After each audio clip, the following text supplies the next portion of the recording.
Привет! Сегодня хотелось бы поговорить о том, как дойти до миллиона долларов, когда, допустим, я, честно, до миллиона долларов никогда не доходил. Что ты должен понимать? Что это больше тестовое движение. Была шиба, значит за шибой следует кто-то другой. То есть за ней, за шибой есть следующая монета, которая может обогнать саму шибу. Показать более масштабные, большие иксы. В это я верю, и это должно произойти, и мы не должны пропустить это. Но всему свое время, кто готов, тот сядет в эту ракету. Итак, если ты участвовал, допустим, в одном из проектов и потерял деньги, потерял в них деньги, в другом проекте тоже, допустим, потерял деньги, монете, проекте, неважно, да, потери, фиксации потери. Потом еще одна монетка, какая-то проект подходит, ты думаешь, так, у тебя уже вот столько типа убытка, ты берешь и загоняешь туда котлету, чего делать не стоит. Не стоит делать вот этого, потому что эмоции начинают работать против тебя. Ты начинаешь кидать то средство денег, энергии, которую тебе жалко. И здесь попасть на рынке в криптовалюте на манипуляции очень легко и просто. Когда человек вкладывает котлету, он становится добычей, легкой добычей для других проектов,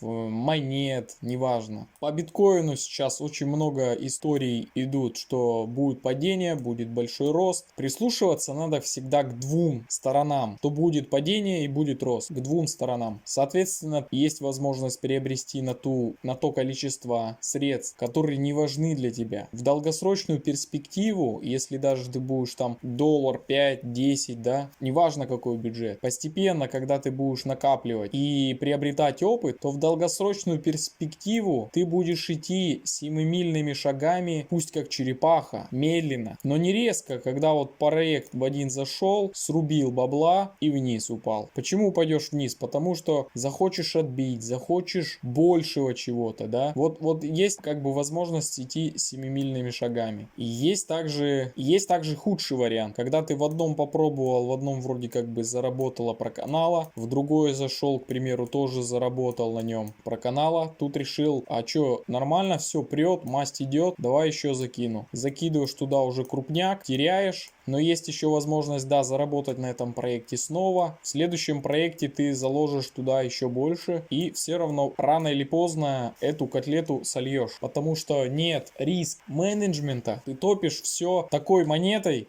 которую тебе жалко потерять. Сегодня, значит, мне пишут, я сегодня попал в скам. Смотрю, вроде как бы нормально скупают. Нормальный вроде контракт. Купил на доллар. Решил сделать, да, Евгений, решил сделать, получается, решил сделать пост. Так и так. Вот здесь у меня написано, зашел в доллар, не знаю, что за проект. То есть, соответственно, если я не знаю, что за проект, в него лучше не идти с котлетой. Но он говорит, зашел на пол зарплаты, получается, Евгений. И, соответственно, смотри, что происходит, когда ты торопишь события, ты не употребляешь одно простое фразу. Я ее часто произношу, всему свое время. Единственная фраза, которая останавливает, чтобы не наломать дров. Выстроить определенную стратегию, да, это нелегко, да, это нужно дисциплинировать себя, да, это нужно каждый раз останавливать. Для этого я не удаляю те проекты, те скамы, которые забрали деньги, для того, чтобы они напоминали мне о том, что посмотри, сколько скама вокруг, посмотри, каждый проект, каждая криптовалюта, каждая монета создана ведь на самом деле не для того, чтобы все заработали. Она создается для того, чтобы в основном, да, она создается для того, чтобы заработать основателям как можно больше денег. Вот что ты должен тоже понимать. Как бы ты ни отрицал эту схему, все работает по принципе пирамиды. Все всегда и везде. К примеру, вот ты родился, прошло там 20 лет, 30 лет. Когда твоя пирамида скоманет? Неизвестно. Но у этой пирамиды есть сроки, и никто эту пирамиду еще не обманул. Она рано или поздно забирает жизнь. Так и с любой другой пирамидой. А когда ты заряжаешь туда незначительную сумму в виде 10 баксов, ты зарождаешь дитя, ребенка зарождаешь в одном проекте, в другом, в третьем, пятом, десятом, для того, чтобы собрать больше и идти как можно дольше на маленьких суммах, как можно дольше. Когда ты уже почувствовал, что твой капитал составляет порядка там 10 тысяч долларов, и ты, к примеру, ты накопил его с помощью этого. Я такую сумму еще не накопил, но цель стоит, да, вот такая. Потому что это ближайшая цель. Самая наидальная, это, конечно же, самая долгосрочная цель. Конечно же, 10 миллионов долларов. Но ты должен также не забывать, чтобы твой депозит рос. Вот это тоже надо понимать. Забирать свое, чтобы твой депозит тоже рос. В плюс забирать, какую-то часть оставлять. Так вот, даже когда на 10 тысяч долларов выросли, или 5, к примеру, да, нужно тоже определить для себя определенную сумму, которой ты можешь рисковать. После десятки ты уже как бы не можешь рисковать на большие суммы. После десятки как бы можно уже чуть-чуть увеличиться. Но это все на самом деле индивидуально. Глядя на меня, не знаю, почему ты строишь такие большие грандиозные планы, что заходишь на какую-то монетку котлетой. Все это в этом мире может быть скамом. Проверить весь скам невозможно. Он сегодня не скам, завтра раз и его нет просто. Сегодня нормально, завтра раз и нет. Такое тоже реально. Поэтому распределяй, понимай, что каждое твое зерно там из 5 долларов это очень уникальное, очень золотое семя, которое ты можешь распространять по проектам, но аккуратно. Он тебе должен самому нравиться. Ты должен сам его изучить, с холодной головой, сам изучить. Если тебе самому он как-то отвлекается, ты заходишь туда, но тоже на небольшую сумму. Никто не сказал, что будет прям завтра очень много иксов. Весь мой бэкграунд это по Шибе 5 иксов, чтобы ты знал, да, что я помню. По Шибе 5 иксов, Луна 5 иксов, тоже небольшими суммами там.